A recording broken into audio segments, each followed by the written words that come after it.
ભાવનગર જિલ્લામાં રહેતા આ ખેડૂત બાગાયતી પાક જામફળ તેમજ દાડમની ખેતી કરી સારી એવી આવક મેળવી રહ્યા છે। ભાવનગર સહિત સમગ્ર સૌરાષ્ટ્ર તેમજ ગુજરાત રાજ્યમાં ખેડૂતો પોતાની પરંપરાગત ખેતી છોડી અવનવા પાકોનું વાવેતર કરી તેમાંથી સારી એવી આવક મેળવી રહ્યા છે।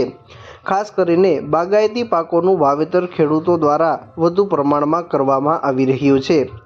બાગાયતી પાકો જ્યારે વાવેતર કરવામાં આવે છે ત્યારે જ તેમાં ખર્ચ રહેતો હોય છે અને ત્યારબાદ તેમાંથી દર વર્ષે ઉત્પાદન મળી રહેતું હોવાના કારણે ખેડૂતો બાગાયતી પાકોમાં લીંબુ, જામફળ, નારિયેળ, દાડમ, આંબા સહિત પાકોનું વાવેતર કરી તેમાંથી વર્ષે સારી એવી આવક પણ મેળવી રહ્યા છે। ભાવનગર જિલ્લાના ઉમરાળા તાલુકાના બોચડવા ગામે રહેતા આ ખેડૂત જેઓએ બાગાયતી પાક દાડમ તેમજ જામફળનું વાવેતર કર્યું છે, પરંતુ આ ખેડૂતે ફક્ત દાડમના 50 છોડ તેમજ જામફળના 50 છોડ એમ કુલ 100 છોડનું વાવેતર કર્યું છે અને આ 100 છોડમાંથી વર્ષ દરમિયાન 1 લાખથી લઈને 1,50,000 રૂપિયા સુધીનું ઉત્પાદન મેળવી રહ્યા છે।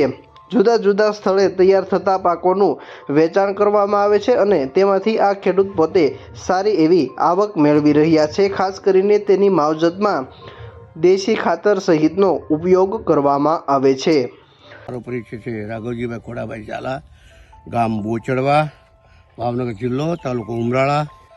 અગાઉ વ્યવસાયની અંદર હું તો ગામની અંદર પાણીત્યો રહેતો હતો, જેને કહે ને એ વખતે હું પાણીત્યો 65માં રહેતો હતો અને હવે તો મેં 2012માં આ બધા છોડનો મને શોખ હતો ખેતી કરવાનો, એટલે મેં મારી રીતે ખેતી કરીને હું મારી રીતે હું ને મારી મિસિસ બંને અમે ખેતી કરીએ અને એમાં અમારું ગુજરાન ચાલે।